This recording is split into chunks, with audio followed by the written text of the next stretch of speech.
నేను 6 ప్రత్యేకించి చెప్పాను. విద్య, వైద్యం, ఉపాధి, సాగునీరు, తాగునీరు, లా అండ్ ఆర్డర్. ఈ 6 అంశాల మీద మొదటి ప్రత్యేకమైన దృష్టి పెట్టి దీని మీద ముందు ప్రజలకి భరోసా కల్పించిన తర్వాత మిగతా అన్నిటి అంశాల మీద ముందుకు తీసుకెళ్దాం. అలాగే నేను ఢిల్లీ వెళ్తున్నాను ఇప్పుడు PM గారిని NDA మీటింగ్కి. వచ్చిన తర్వాత ఆ రోజు మనం ప్రత్యేకించి కూర్చోబెట్టి మీ అందరితోటి ఒక లెజిస్లేటివ్ పార్టీ మీటింగ్ని మనం కండక్ట్ చేద్దాం. సో ఆ ప్రక్రియ ఏం జరగాలో, ప్రజాస్వామ్య ప్రక్రియ ఏముందో దాని ప్రకారం ముందుకు చేద్దాం. అందుకని ఈరోజు జస్ట్ మిమ్మల్ని కలిసి మీకు అభినందనలు చెప్పాలనే నా ఉద్దేశం. అలాగే ఇంకో 3 రావాల్సింది, కొనతల గారును మన లోక మాధవి గారు వీళ్ళు రావాలి, కొనతల రామకృష్ణ గారు. సో వారి కోసం వెయిట్ చేస్తా ఉన్నాం. వాళ్ళు దారిలో ఉన్నారని చెప్తాను. వారికి నేను వెళ్ళిపోయేలోపు వాళ్ళు వస్తే సంతోషం. లేదంటే నాబాబు గారు వారికి నా అభినందనలు తెలియజేయండి మీరు. ఇది చాలా కీలకమైన మనకి బాధ్యత. ఇది అంచెలంచెలుగా ప్రజల ఆకాంక్షల్ని నెరవేర్చే చాలా గొప్ప విలువైన ఒక అసెంబ్లీ స్థానాలు మనకి ఇచ్చారు. ఒక్క అసెంబ్లీ స్థానం ఇవ్వకపోయినా ఇంత దాకా పట్టుకొచ్చాం. ఈ రోజున 21 ఇచ్చారు మనకి. ఇది ఈ అందరూ అనుకున్నప్పుడు ఏమనుకున్నారు, భారతదేశంకి కీలకమైపోయింది ఆంధ్రప్రదేశ్ ఎన్నికలు. NDAకి ఊతం ఇచ్చింది.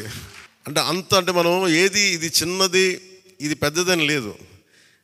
ఎప్పుడు ఏ సమయంలో అది కీలకంగా మారిపోతుంది. ఒకటే అవ్వచ్చు, ఇంతే అవ్వచ్చు, గోరంత అవ్వచ్చు, అది కొండంత అవ్వచ్చు.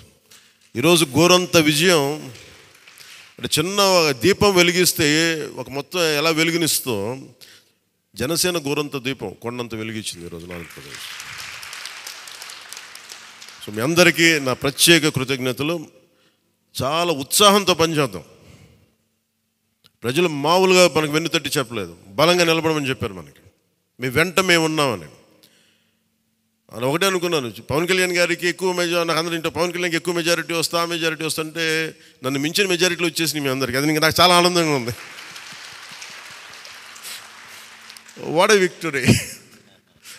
అంటే దీని వెనక మనం చూడాల్సింది చాలా బాధ్యత. నేను ఆనందం చూడట్లేదు. వేసిన ప్రతి ఓటు వెనక నాకు ఇలాగ అనిపిస్తుంది, ఓటు వేసాను జాగ్రత్త, ఈ భయం ఉంది నాకు లోపల. సో మనం ఈ ఉత్సాహాన్ని మీరు బాధ్యత కూడా తీసుకుందాం. వంశీకృష్ణ యాదవ్ గారి మెజారిటీలు చూసినా, మన రమేష్ గారి మెజారిటీలు చూసినా, ఒక్కొక్కరు మెజారిటీలు చూస్తుంటే వాహ్ అనిపించింది. అంటే ఇది కేవలం పవన్ కళ్యాణ్కి ఒకటికి జరగలే, అది ఆ పాయింట్. అంటే ప్రజలు ఎంత బలమైన మార్పు కోరుకుంటున్నారు అన్నదే దీని వెనుక మనం చూడాల్సింది. అందుకని చాలా అద్భుతంగా ప్రజలు ఇచ్చిన మ్యాండేట్ని, ఈ తీర్పుని గుండెల్లో పెట్టుకొని తీసుకెళ్దాం దీన్ని. అంటే ఈరోజు మీతో పంచుకుంటున్నా, కలగన్నా నేను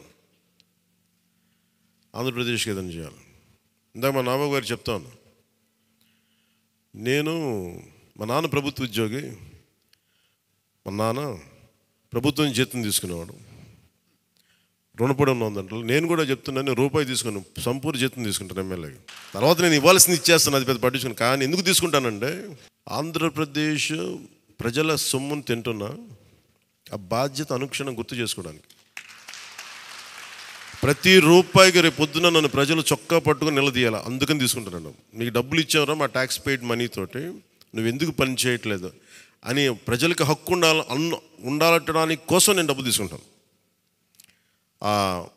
ఎమ్మెల్యేగా జీతం తీసుకుంటాను. చాలా కాలం అనుకున్నాను, ఎప్పుడైనా భవిష్యత్తులో ఎప్పుడు ఎమ్మెల్యే అయితే తీసుకుంటానా లేదా అని అనుకున్నాను. నాకు రూపాయి జీతం తీసుకుంటానని అలా కాకుండా నేను సంపూర్ణ జీతం తీసుకున్నాను. కానీ ఇవ్వడం కూడా దానికి కొన్ని 1000 ఇచ్చేస్తాను బయటికి, అది వేరే విషయం, అది కూడా చెప్తాను. కాకపోతే ఎందుకు జీతం అంటే మనం ఎందుకు తీసుకుంటాం అని నేను ఎందుకు చేస్తున్నాను అంటే, ఈ డబ్బు ప్రజల కష్టం నుంచి, రక్తం, చెమట, స్వేదం నుంచి వచ్చింది. అది ఆ డబ్బు ముట్టుకున్నప్పుడు నాకు బాధ్యత గుర్తురావాలి. అందుకని నేను అది కూడా నిర్ణయం తీసుకున్నాను. సో మీ అందరికీ కూడా నా ప్రత్యేక ధన్యవాదాలు. మనందరం కూడా జవాబుదారీతనం ప్రభుత్వం ఎలా ఉంటుందో చూపిద్దాం. నిజమైన లా మేకర్, చట్టాలను చేసేవాడు. We are all law makers. చట్టాలను చేసేవాళ్ళం, చట్టాలను పరిరక్షించాల్సిన బాధ్యత ఉన్నవాళ్ళం. How a true law maker would be will show them. బలమైన వ్యవస్థను నడిపే వాళ్ళు ఎలా ఉంటారు? భవిష్యత్తులో పొలిటికల్ లీడర్ అవ్వాలంటే చాలా ఇన్స్పిరేషన్ ఇవ్వాలి. మీ అందరినీ ఆ ఇన్స్పిరేషన్ కోరుకున్నాను మీ ప్రతి ఒక్కరి దగ్గర నుంచి. బాలశౌరి గారు వెళ్తారు రేపు పొద్దున పార్లమెంట్కి. ఆంధ్రప్రదేశ్కి కావాల్సిన డిబేట్స్లో మాట్లాడాలి ఆయన. తంగెళ్ళ ఉదయ్ శ్రీనివాస్ మొట్టమొదటిసారి గెలిచాడు.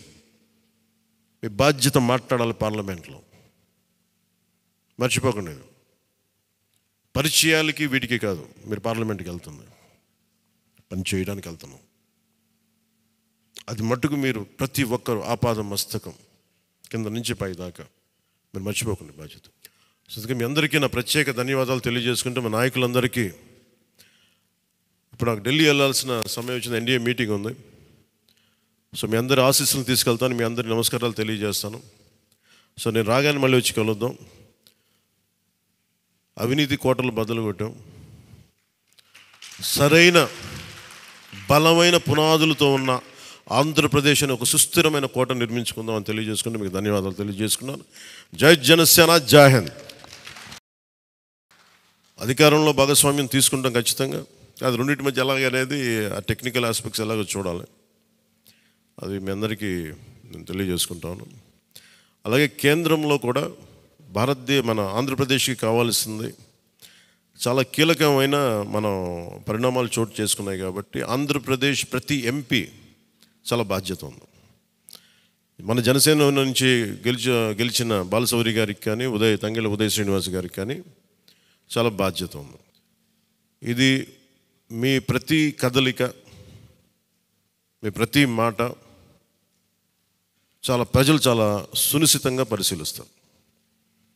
ఢిల్లీలో మీరు చేసే ప్రతి కదలిక, ఢిల్లీలో మీరు మాట్లాడే ప్రతి మాట ఆంధ్రప్రదేశ్ నిర్మాణానికి ఉపయోగపడాలని కోరుకుంటున్నాను. అది దయచేసి ఎంపీలుగా అది దయచేసి మీ ఇద్దరు, అది ఎందుకంటే బాలశౌరి గారు అది మీ అందరి బాధ్యత. మీరిద్దరు గెలవలేదు, 5 కోట్ల మంది ప్రజలు మమ్మల్ని గెలిపించారు.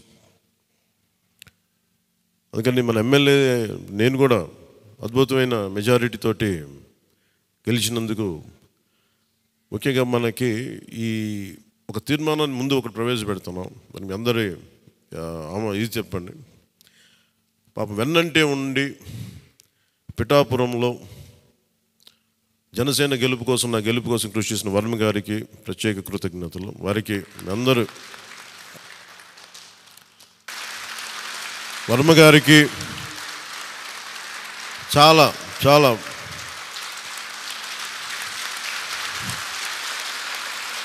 వర్మ గారా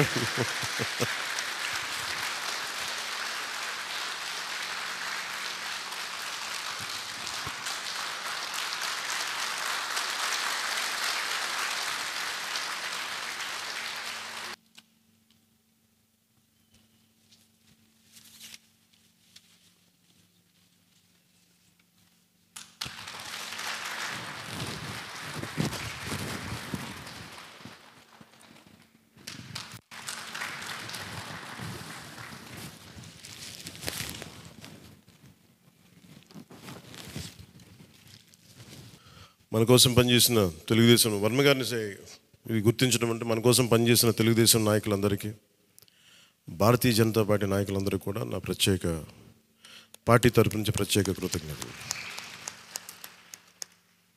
అలాగే జన సైనికులకి ప్రత్యేకించి మీరు పడ్డ శ్రమ, కృషి మేము మర్చిపోలేం.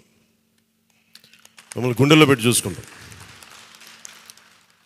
మీ భవిష్యత్తు కానీ మీ బాధ్యత మీకు ఎలా ఉండాలనేది మేము గుండెలో పెట్టి చూసుకుంటాం. అలాగే మా ఆడపడుచులకి, వీర మహిళలకి, యువతులకి జనసేన కోసం మీరు పడ్డ శ్రమ మేము మర్చిపోలేం. మీ అందరికీ కూడా నా ప్రత్యేక ధన్యవాదాలు, కృతజ్ఞతలు. మీ శ్రమని, మీరు చేసిన ఈ కృషిని మేము మర్చిపోం. మీ ఆశయాలని మీరు దేనికోసమైతే పనిచేస్తారంటే ముందంటే తీసుకెళ్తాం. ఈ జనసేన కార్యాలయం ఇంకొద్ది రోజుల్లో ఫుల్ ఫ్లెడ్జ్డ్ ఫంక్షనింగ్ ఆఫీస్ అవ్వబోతుంది, రెడీ అవబోతూ ఉన్నది.